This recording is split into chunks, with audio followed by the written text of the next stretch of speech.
Well, all right. Here we go. I guess I'll keep this thing clipped. Brett, my friend, good to see you as always. Good to see you. Good Welcome morning. back from your holiday shenanigans. Yes, Happy New Year. Happy New Year to you. Happy New Year to you guys. Absolutely. We're gonna enjoy this session today. I missed you the last 2 sessions. Yeah. Did the lives and had really great response to it. Good. So I'm excited about that. I'm excited about this year being our year to really help people All right. and to get our messages out and to Absolutely. help people make positive changes in their Right. lives. And people are struggling right now. I mean, we say that all the time, but there's so much uncertainty in this world, and that uncertainty with politics, with wars escalating around the world, with economic stuff going on. Lots of businesses are laying people off. Yeah. I know of a half a dozen people that have been laid off or separated from their positions in the last 3 months. So there's a lot of stuff going on out there, and people are kind of flipping out. But as we talk about all the time, Tom, that there's the things that you can control in your life, and then there's things that are beyond your control. So you take control of what you can. You do the best you can, and let the chips fall where they may. Right. I mean, this idea of agency and the fact that you can actually make decisions, Right. and you have power and your own set of strengths Right. that you need to exploit and utilize, Right. can sometimes elude people because they get so focused on Right. what's happening to them. Right. In psychology, we talk about the locus of control, internal versus external, and I see it happening more and more where people are becoming sort of the victims of these things that are happening. Right. And then they have to bitch, moan, complain, cry about it, whatever. It's justified, okay, but what are you going to do about it? Right. There's time for that. So sometimes it feels good just to bitch, moan, and complain and kind of get it off your chest. But at the end of the day, so now what? Yeah. And then what? So now what do? It has to end with something. And I've always said that success is all about preparation, right? Because there will be opportunities that come along in your lifetime. There'll be different things that will appear throughout your lifetime. You have to be ready to receive that. And if you're not prepared, you may not be in a state where you can accept the opportunity that comes to you. So how do you prepare? We've talked about the 5 basic things that you can do every day. Good sleep, nutrition, some kind of nutrition plan. Right. Exercise, water, got to stay hydrated, and then have some kind of schedule. Yes. Right? Don't stay up till 3 in the morning, doom scrolling, and then get up at 7 to let the dog out, and then take a nap in the afternoon. That's not, have your schedule. Mm-hmm. It's so interesting. Just those 5 things, I know we've talked about them, we'll continue to talk about them, are so pivotal, and they're so simple. Very simple. Maybe not easy for you to enact, but they're very simplistic in nature. Right. And when somebody's in a crisis or somebody's having some challenges, I go back to those types of things, and I know it seems trivial. It seems like I write those off like, oh yeah, well, I don't think those are really that important. They're hugely important. Right. And we narrow it down, well, they're not sleeping well. They're definitely not exercising. They don't have time, or they don't have the motivation to do that. Their diet sucks shit. They're eating a bunch of garbage. Pardon me. I don't want to get age restricted again. They're eating a bunch of crap. And their schedule is oftentimes not, even though if they have a schedule, it's not within their control. They feel like it's dictated by other things, external factors. Right. When you can make your own schedule. Yeah. I mean, when you got work, you got to show up at a certain time, then you're off at a certain time, Right. But to say, well, my family gets in the way, and life gets in the way, and all, and my TikTok watching gets in the way, and all this. You have agency. Right. Control those things that are within your control. Right. Live there. Right. And then once you get to a place where you can regulate yourself and monitor yourself, you don't have to follow that strict schedule anymore. But it's just getting in the habit of doing so. And when I say about preparing for success, if you're up doom scrolling till 3 in the morning, then you're probably not getting up at a decent time. And those jobs that posted, maybe you're looking for a job. The jobs that posted, maybe you're now the 40th person that's applied for it because you weren't up and prepared. Yeah. You know what I mean? And it just goes along those things. Or you applied for a job and the HR called you at 8:30 and you've been in bed till noon. So they're not feeling great about your 4-hour response time. Yeah. We're also, while we're recording this podcast, we're on TikTok Live. So hi guys, for you who have joined. Somebody wrote in. I'm doing my best. I got the iPad here with a different account so I can kind of look at these. And I think there's some lapse in time. So if I miss one question that you have or a comment, please send it again. Let's see. I probably should use my glasses. May I have my glasses over there, please? But I'm getting old. Don't get old, guys. If you can avoid it. All right. The last Cyril, sorry if I mispronounced that, says, sometimes it's tough to control some of those things, but I will admit I need to do better. You're right. And Amanda also kind of seconded that. Very hard to control many of those things. Yeah, these things do become a challenge, and life gets in the way. Yep. Life is what happens when you're busy making other plans. Right. John Lennon. Yeah, exactly. And somebody else said, we make plans and God laughs. I don't know who said that. I don't know who wrote that or said that or whatever. But that's an old saying. Yeah. But you talk about a sleep schedule, right? So just getting, so you say I was sleeping from 11 to 7 or whatever it is, right? And then the dog or the baby gets sick at 3 in the morning and you're up half the night. Well, then people tend to see, I can't keep a schedule, so screw it, and I'm done, right? Yeah. Well, that was one night, so go back to it the next night, or try it again, try it again. It's okay if we fail. It's okay to fail, but you got to keep trying and keep at it. You'll get better at doing it. Right. Yeah. Or the holidays are here. I ate a bunch of crap for holidays. I baked. I don't bake, and I'm not a big sweets person, but I made cookies. I made cake. I ate a bunch of crap, and I didn't always feel great. Yeah. But you know what? It was a couple weeks, and now it's over, and now I'm back at it. Nothing's going to last. No. Everything changes in time.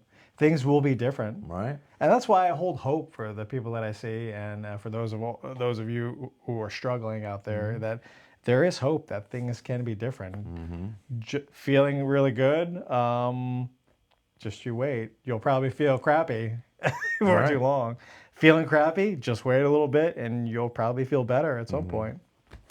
People say this to me. They've said this to me most of my life, and it happened again over the holidays. Someone said, "Why are you always so positive? Why are you always so energetic? Why are you always so, you're just, I always love seeing you because you're just so positive all the time." And I'm like, because it's a choice. I could, I have just as much stress and just as much stuff that goes wrong in my life as everybody else, but it's how you choose to look at it.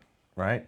So I'm selling my house right now, and of course everything seems to be going wrong. Right. I'm fixing stuff left and right. Yeah. Things are, I'm replacing things, and and it's been much. Yeah. But you know what? I reframe that in the point of, I am lucky enough that I've been employed in great jobs where I can afford a house, and I have a beautiful house to live in, and I'll be able to sell this house and buy something else, and so I look to the excitement of everything, and take credit for the things that you've done to get yourself there. Yeah. There were things that were in your control that you took hold of and grabbed the reins. Right. The last Cyril, consistency, I think, is paramount.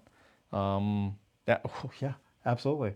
It's 80-20 rule kind of thing, or, it's not what you do today, it's what you have done, consistently over the course of the week or the month or the year.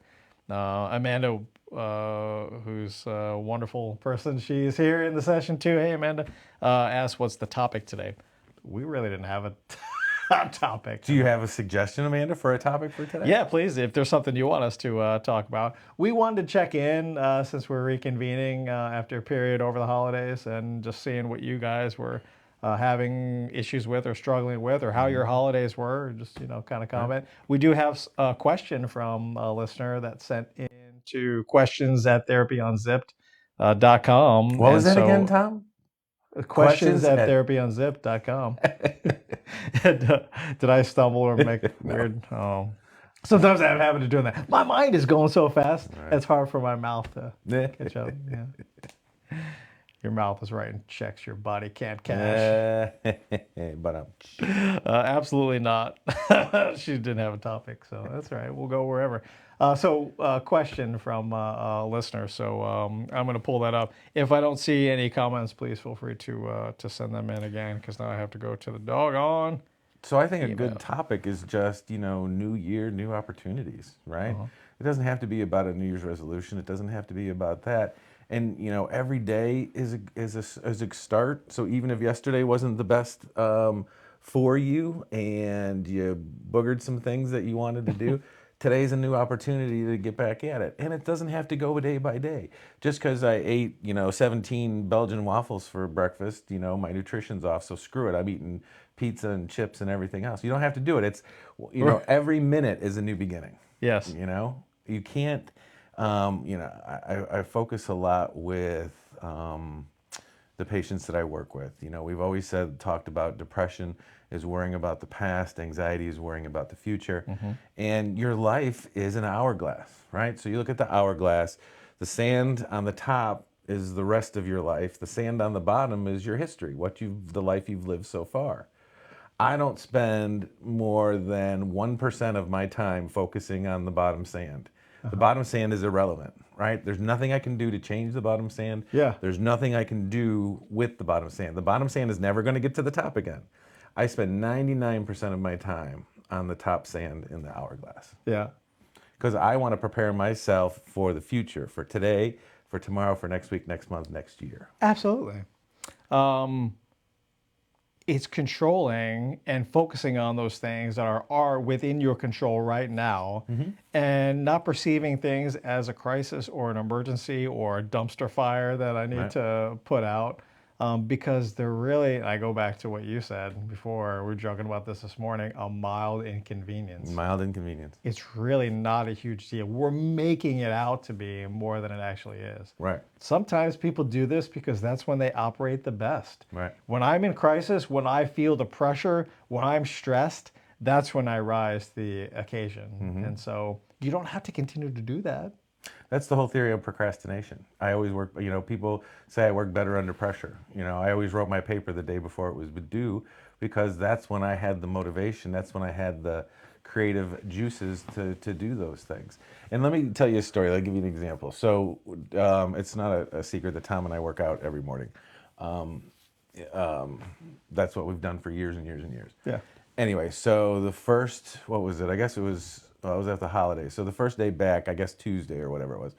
So I get to Tom's to work out, and Tom looked a little rougher than usual. And I was thinking, I wonder if Tom's all right. And Tom's like, well, my fire alarm started chirping at 4 a.m, and it's hardwired and this, so I've been up and shucking fire alarms, and I was at Home Depot already this morning, and this and that. And, Yeah. and he told it as a funny story, and he's like, you know what, just a mild inconvenience. Yeah. And then we moved on with our day. I mean, that could have set many, many, and most maybe people off. Totally. Like, I had such a crappy day, and the fire Day's alarm for my whole day is ruined. Right.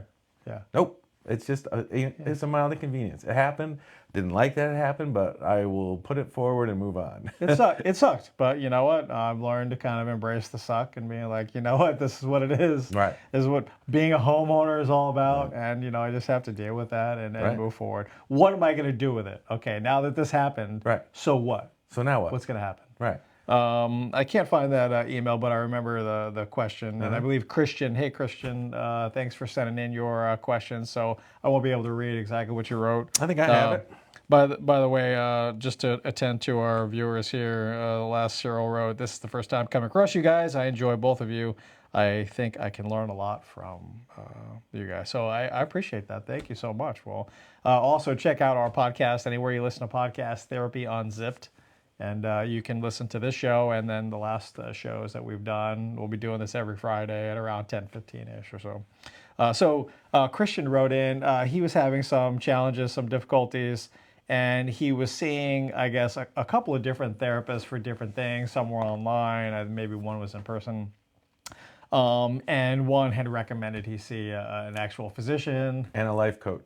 Like Yeah, two right. A life therapists and a coach. life coach, I think it was. Yeah, and I think he had a manic episode of some sort, and he was sort of kind of diagnosed as being bipolar and told that you'll have to be on medication forever.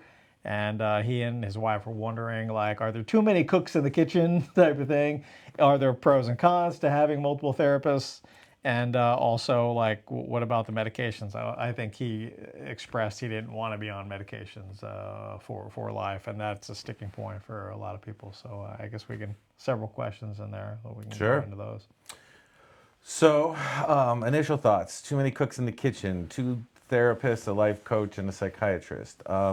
Maybe not. Different people, different experiences, different things going on.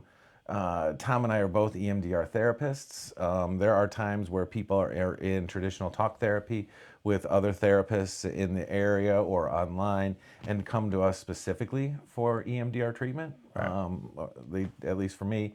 So I'll do EMDR around specific issues and go back to, while they still see the same therapist. Yeah. It's a different modality. It's working on some different things. Sometimes people come to me and I do not do couples therapy. It's just it's not for me. I did it early on in my career, and it was just something I did not enjoy. Yeah. I've turned out where I don't do things I don't enjoy. And I love it. Yeah, and that's perfect. Yeah. That's why we're a good team. Anyway, so people come, usually a lot of times, I'm going to pull the curtain back. A lot of times when people decide to finally go to couples therapy, their relationship is so broken. I was like, I wish you would have come like a year ago or 6 months ago. It's never too late, but don't wait. If you're having struggles in your relationship, go seek some counseling or therapy earlier rather than later. Don't wait till the last. A lot of times, that in my experience, when people come here, someone's already made the decision that the relationship's over. They just want the validation to say, I've tried everything. I went to therapy and it didn't work. So not always, though. Not always. No. So if you're serious about saving your relationship, come earlier rather than later. Absolutely. Yeah. And then people come to me for couples therapy, and I said, listen, and I use analogies. You guys know I use analogies all the time. I'm like, if you were really serious about getting into couples therapy, I would recommend you each do your individual therapy with two different therapists first. I celebrate that. Because I always say a marriage is like a cake, and you need the best sugar and the best flour to make the best cake. And right now, your sugar ain't good and your flour ain't good because you're each struggling with some things individually. And I need some kind of chocolate. So go work on yourselves and then come together and make the best cake possible. Yeah. So sometimes, individual therapy and couples therapy at the same time. Sometimes different modalities like hypnosis or EMDR, along with some talk therapy. Those could be two different therapists. Life coaching is not therapy. It's a very different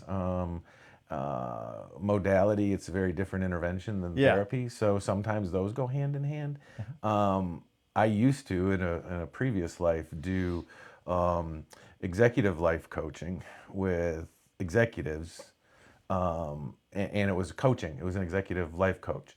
It was really therapy, but they didn't want to Call it that. They didn't want to call it because of the that. stigma. Right, the stigma that goes along with it. Well, look, So therapists have a different set of tools that they like to use. Sure. Okay, and so I'm gonna dime out therapists here. So even though we say we're eclectic and we do a lot of different modalities, we don't do all these different modalities. We have the proverbial hammer, screwdriver, and maybe a wrench. Right. Whatever that is for you or for that therapist. Right. And so I see things that need, this is going to sound bad, hammering or screwing or, no, I shouldn't use the tool. adjusting. Adjusting is terrible.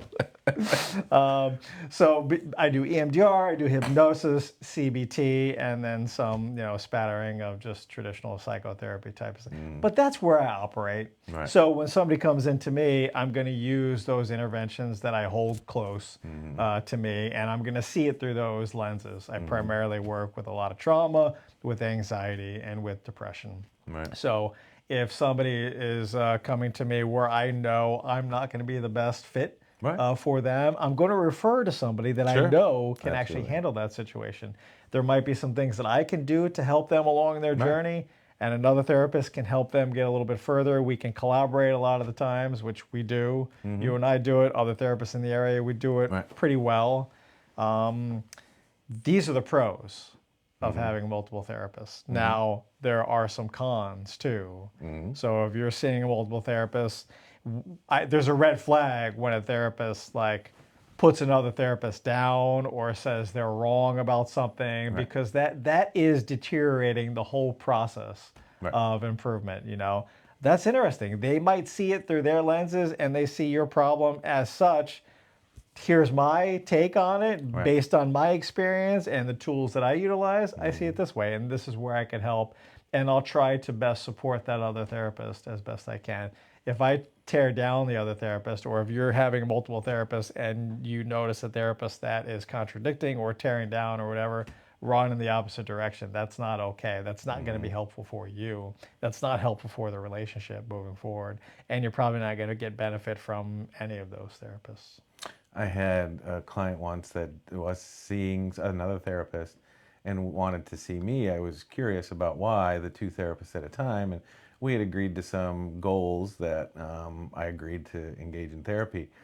Upon just a couple of sessions, it was very clear that the patient had not the best childhood experience, grew up in a kind of chaotic environment, and had categorized one of the therapists as mom and one of the therapists as dad, and was trying to work out resolve yeah. their family chaos through that. So we recognized that pretty quickly and put, shined a whole light on that, Right. and put an end to that pretty fast. Transference. Oh yeah. Well, and there's a whole theory, and I'm not big with it, but there's a lot of people that specialize in psychodrama. So you act out, and you Right. play different roles so that you can get, deeper understandings of. Sure, absolutely. That's not my forte, Yeah. and we know a therapist in the area that does that, and that's go see her. Yeah, works really well with some people. Also, this idea of medications, bipolar. So one session, I think, or just hearing about this guy's manic episode, the clinician went to, well, you're bipolar and you need to be on medication forever. Maybe not. Maybe not. Right. I mean, like in a diagnosis, I mean, they can do it within a first session based on meeting the Sure. criteria, but I think you really have to know the person and have multiple sessions and understand their life and their patterns, and to really say, okay, this person is X, Y, and Z, this person has this diagnosis, and this is how I'm going to treat. The diagnoses, like the labels, it's just so clinicians and insurance companies Can can talk. communicate. Yeah. I mean, don't hold any diagnosis close Right. to your heart and say, this is what I am. Right. Maybe that's what you're suffering from. Maybe not. What are the symptoms? Let's work on the symptoms. Medication. I mean, there's conflicting ideas whether or not, hey, you're bipolar, legitimately bipolar, and you need to be on medication forever. Whether that's really the case or not, you have to just be in the moment, take it day by day. What's going to work for you? What are the impairments of functioning significant for you right now, where you require a medication intervention? And is that going to help you be productive? Then do that. Right. And if not, and ultimately you don't want to be on medication, then let's find some alternative ways. Right. And I think a good clinician, a good psychiatrist, a good therapist will be open to those types of things. Sure. And if you're not wanting to subscribe to what they're dishing out, then you have agency. You can move on. That's within your control. Right. You can move on to another clinician. Just because that person is whatever doesn't mean that another person is going to be the exact same way. I hate the whole concept of diagnosis. I mean, seriously, people want, well, what is my diagnosis? Why do you need to put a label on that? Is it so that you can explore what some of the different symptomatology is? And it doesn't mean anything. As Tom said, diagnoses were created so that clinicians and insurance companies, it's all about money, damn it. It's so you can bill an insurance company.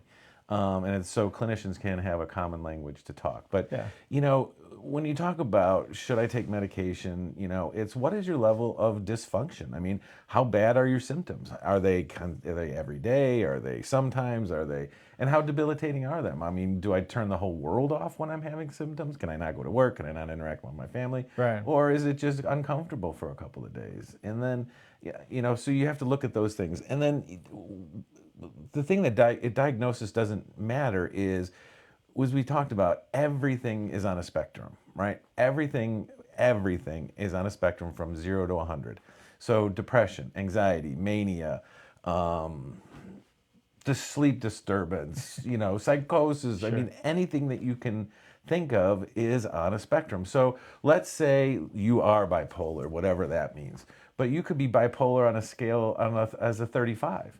But there's somebody that may be a bipolar on a scale of 85 that may need to take medication for the rest of their life. So, there are varying degrees of bipolar disorder, but there's bipolar 1, there's bipolar 2, there's, mixed, there's all With kinds psychotic of episodes. Right. yeah. There's all kinds of different things that go along with bipolar disorder. And as you all know, bipolar means two poles. So there are some times where I have manic or manic-like type symptoms, and there are times when I have depressive or mood disorder symptoms, right? And I go up and down. And people say, oh, that guy or that girl, they're so moody, and they're happy one minute and sad the next. They must be bipolar. Yeah, that's not what bipolar disorder is. Yeah. People that called rapid cycling bipolar disorder, where they have real depression and real mania or hypomania kinds of experiences. Rapid cycling bipolar is 3 times a year, not every other day. Right. Yeah. This isn't a daily or weekly event. Right. I told this story before, but one of my favorites was this guy called looking, it was an older gentleman, and he called, he said, I need some help for my wife. I think she's bipolar. And I said, well, what makes you think that she's bipolar? Well, she goes out with her friends and she's so happy all the time, and then she comes home and she's just mean and grumpy and yelling at me, and and I'm like, I'm not sure that's bipolar disorder. Let me. I have a friend Tom that does couples therapy. Let me send you over to Tom. So Amanda had wrote that she was wondering the difference, when would it be like to see a life coach versus seeing a therapist, and there was some comment about saying, well, both could probably be helpful, but is there anything that off the top of your mind where a life coach would be more beneficial than a therapist, or vice versa? So, life coaches work more not on mental health issues. So they don't really work on depression, anxiety. They may work on some performance anxiety, but life coaches help you organize and move your life forward, right? So they do a lot of the executive functioning type skills. So maybe people that have hard time scheduling or procrastination issues or rearranging their closet. Exactly. Looking in their pantry and hey, get rid of these things. Or I want to change professions. How best do I go? I don't know how best to go about doing that. Life coaches can help you organize and think differently about the things in your life. They can help you talk about relationships. They can help you talk about jobs and situations. But it's not. They don't focus on mental health issues. Correct. They're not going to tell you why. How depression may be a factor in the reason you procrastinate. They're not good with trauma. They're not. Right. Yeah. Yeah. Performance anxiety sometimes. Absolutely, 100%. I was gonna say the life coaches, usually it's not like a traditional session where you come into the office or on Zoom or whatever. You have an hour session, then you see them in 2 weeks. Right. Life coach is usually like you're texting, you're calling, you're having 15 minutes, or you're having 3-hour sessions here and there. Or they're coming to your house, or meet for coffee. They're in your life. Yeah, for sure. Yeah, not that a therapist isn't necessarily like that. I mean, I have texting relationships with the people that I serve, but I see a lot of people, so I can't. Usually somebody who's a life coach, they have 5 to 10 clients that they see on a regular basis, and because they're in their lives, it can be more expensive. Mm-hmm. Life coaches that charge $450. And they do it like a per hour thing. I don't know how they calculate it all, but it can be really expensive. and they don't necessarily have any licensure nor credentials. Not always, but Some do. there's some life coaching certifications out there for sure. Yeah. That people do get trained in and being life coaches for sure. Amanda said, life coach equals life manager. Yeah. Yeah. Yeah, that's a good way to put it. Yeah. Rob, So you know how Roblin. the fabulous people have personal assistants, Yeah. so they can keep all their stuff straight. Well, a life coach is somewhat like a personal assistant. They will help you get your life straight. They're not going to continue it like a personal assistant and do all your social media and all the marketing and all that stuff for the fabulous people. But they come in and help you organize and help you manage. Yeah, life manager. I like that. This Roblin wrote, is that the Bizarre Foods guy? Who's the Bizarre Foods guy? Andrew Zimmerman, maybe? Oh, or whatever? yeah. You ever see that guy? He was really good. Yeah, He saw that weird stuff, you know? And like, oh, wasn't that Anthony Bourdain? oh, no, that was a different. That guy was a chef, right? You know? And he traveled the Traveled all world over. and ate all kinds of stuff. Yeah. He did international for a while, and I just watched I think it was the last series that he did. It was Travel in the United States. Yeah. And I saw him take apart, what was it? I think it was like Kansas City barbecue, and he Nice. Yeah, it was good. I love to eat, so I love watching those kind of food things, man. I know, for sure. Where they had the Iron Chef, I would assume they still do that, but remember there was like, here's your secret ingredient, and then reveals like squid or something. You know? You got to cook a whole like course meal or whatever with some secret ingredient and incorporate that into Bobby Flay, beat Bobby Flay. Right, Bobby Flay, he was awesome to watch, you know. I like those where it always goes back to food with you and I. I know. Always. Well, and it's right before lunch, so, you know. I like seeing those challenges where people got to eat like a mountain of food, and you're like, are they going to do it? You know, and you just think, oh, God, that must be awful. Can you imagine? No, thanks. Oh, anyway. So thank you guys for being here. And, of course, if you have questions that we don't get to, we're going to be here every Friday. So if you can wait till then, throw some questions out, or if not, send them to questions@therapyonzip.com. Right. This whole thing, at least the audio version, will be on the podcast Therapy on Zip. So if you want to go back and listen to it, go ahead. Let's work on our 5 things. Sleep, nutrition, exercise, water, daily schedule. Yep. Vitally important. Focus on those 5, and the other things will fall into place. I guarantee it. It's the new year, so customarily, we review our previous year, what we liked about it, what we didn't like about it, what we want to change, and then we come up with things that we'd like to be different for the new year. It's a great time to do that. Resolutions or new habits you want to adopt, or, you know, of course, the gyms are packed right now. So did you make any resolutions or changes, things you like to be different this year? I decided that I'm just going to continue being this fabulous.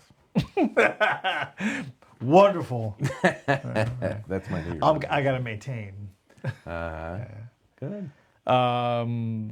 I like making some resolutions, and it's 50-50 as to whether or not I stick to them. You know, we all have that justification in our mind. Well, this isn't going to work because of this reason. So this year, I have a couple things. One is I'm going to do yoga every day, even if it's just like for 10 to 20 minutes. Right. Sometimes I'll be motivated to do, you know, a nice 45-minute session. Other times, like already, you know, let me just do a couple of sun salutations and then call it that and say that I did it. But yoga has been really helpful in previous years when I actually do it. And I tell myself I need to do it. Oh, I'm tight. I'm sore, I need to like stretch out, or I just need that nice relaxing practice, and then I never do it. So this year, just going to do yoga. And, you know, in the very rare occasion I get back pain, I'll pull out introductory yoga on YouTube and do 10, 12 minutes or just a few stretches, and I tell you, it fixes it within a couple of sessions. So it's really, really helpful. So that's just what I'm going to do. So what's been on my New Year's resolution for the last 8 years that I haven't done is I used to be semi-fluent in Spanish, like 30 years ago. I mean, I went to another country for weeks and spoke only Spanish. Yeah. And it was like with anything, you don't use it, you lose it. So I always say I'm going to get back on Babbel and practice up on my Espanol. So you've been trying to do that for 8 years now. I've been trying to do it for 8 years, and Yeah. everything just gets in the way. Everything else is so. Yeah. Maybe this is my year. Okay. Maybe we'll do, by the end of this year, we'll do the last broadcast in Yeah. Espanol. Yeah.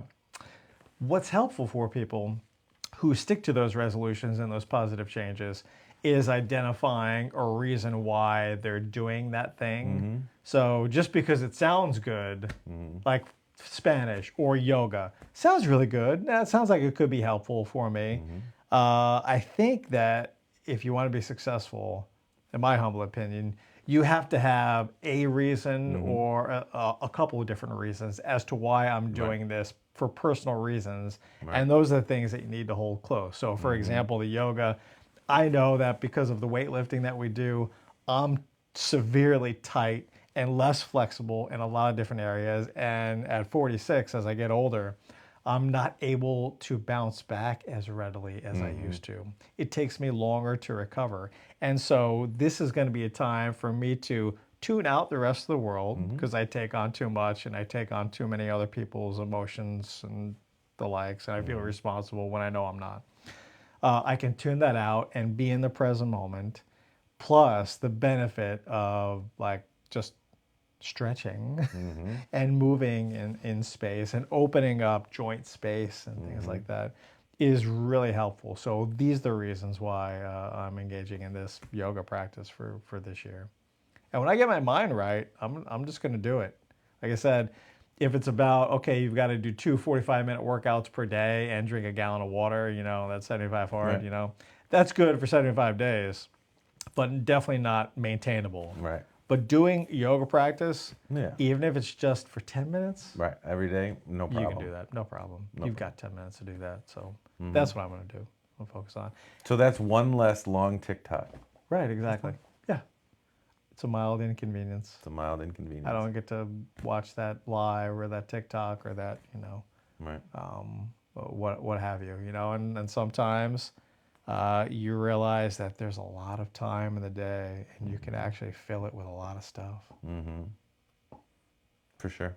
I mean, we always joked about this in the military, like we do more before people even wake up than, before 8 a.m. Right. Then you realize you can do. So if that means you got to get up 10 minutes earlier to have that 10-minute yoga session later on in the evening, then do that. For sure. You can figure it out. If you really want something, Yeah, you'll it out. make it happen. Right.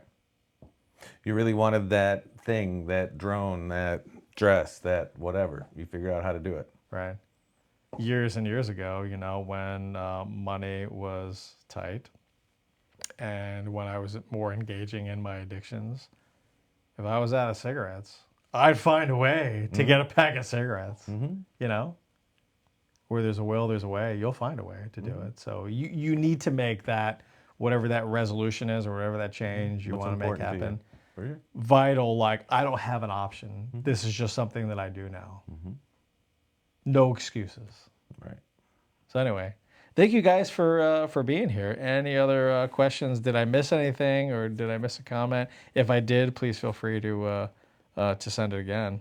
How are we doing on time? I guess we're getting close to time, 10:55. So we're doing good. Was there anything else that's been weighing on your heart and mind that you wanted to share, talk about today? No. Happy New Year. Yeah, Happy New Year to you guys. Yeah. Good start.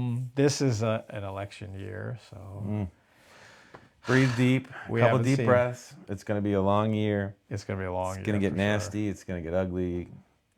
And just be kind to each other. Just because you don't have the same political beliefs as other people, they have the right to their own opinion. Yeah. We all have the right to our opinion. Just because there is terribly wrong, don't hold it against them. You know what I mean? So, and I know this is going to be a big year, and we're fighting for you're going to hear we're fighting for the soul of our country. And that may or may not be true, but control what you can control. Yeah. You have a vote, so cast your vote. If you feel that strongly, then go volunteer for your person. Whatever canvassing. Yeah, go do that. But you can do what's in your control, your locus of control. This is what I can control. Everything else is beyond me. When we talked about, I told you I'm selling my house, right? And I clean like 2 hours before I have a showing. Yeah. And I've had people like, why are you like killing yourself? You live in this house. It's a lived-in house. People understand that when they're looking at Yeah. it. I'm like, this is in my control. I can control Yeah. that this house is very clean and presentable when I mean, it's shining and That's within your sparkling control. when people walk in the door. That's what I can control. So, but if I didn't do that, and somebody didn't make an offer on my house, then I'd be like, oh, was it because there was dog hair? Oh, was the shower dirty? Or, Yeah. so anyway, Yeah. locus of control. Locus of control. Hi, Savannah. How are you? Good to see you. Savannah chimed in.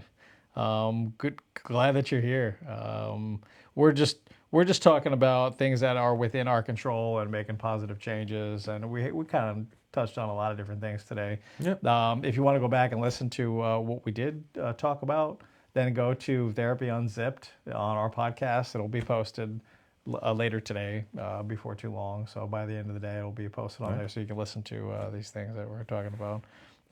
Thanks so much. I'm honored that you chimed in and that you're here, you guys. Big shout out to you guys. She said, "That's my therapist, y'all." He's the one right. You got the And best Amanda, therapist in he's town. pretty okay. Yeah, I know. But I love you were telling that story this morning about cleaning the house, and why do you do that? Well, that's what I do well. That's what I can control, and I'm gonna focus on what's in my control, even if it's maybe irrelevant or it doesn't matter, it doesn't change anything. At least you did all that you could do. So, Right. and like you said, if things don't happen the way that you want them to happen, you can say, I did what I could do. Right. I did my absolute best. I have no regrets. No regrets. Not even one letter. Right. And I love, I say that tongue in cheek, but I mean, I celebrate it eventually when I do fail at something, because then it shows me where the weakness or the deficiency is. And when I know that, then I can seek to fix that. If I win, there's no learning in that. You only learn from failure, not from success. Exactly. Yeah. So, influencer area, yeah, man. Slay, right? So I'm going to read an affirmation that I wrote really for myself, and I want to share with you guys, and then we'll sign off. We'll see you next Friday around 10:15-ish Eastern Standard Time. Thank you guys for being here. So let me share this affirmation with you. This was inspired by the Serenity Prayer, which is big in AA. God grant me the serenity to accept the things I cannot change, courage to change the things I can, and the wisdom to know the difference. So with that in mind, I sort of made a version for myself, and I wanted to share it with you guys, and I think it could be really helpful. So here it is. And this is what I'm going to be using on a regular basis to give myself those positive affirmations, and maybe you'll like it. In this moment, I choose to let go of past burdens, to view challenges as opportunities for growth, and to trust in my journey, knowing I'm not alone. May I be kind to myself in moments of struggle, find joy and gratitude in the everyday, and move forward with a heart full of compassion and resilience. Very nice. So that's my positive affirmation for myself, and feel free to utilize that if it's helpful to you. And I try to incorporate all the elements in which I try to live my life, and this is just a reminder of that. So thank you for being here. Thank you for letting me share that. I hope you enjoyed, and we'll see you next Friday. See you next week. Let me just double check, make sure there wasn't anything that I missed. Oxnard Ishkabibble. Who's that guy? That's us. All right. And we'll see you soon. Thank you, Tom. Yes. So I guess you'll get to see me stand up and go turn that stupid thing off. So I can figure out how to shut it down. Maybe I can shut it down for my watch. But thank you so much for being here, Brett. Thank you.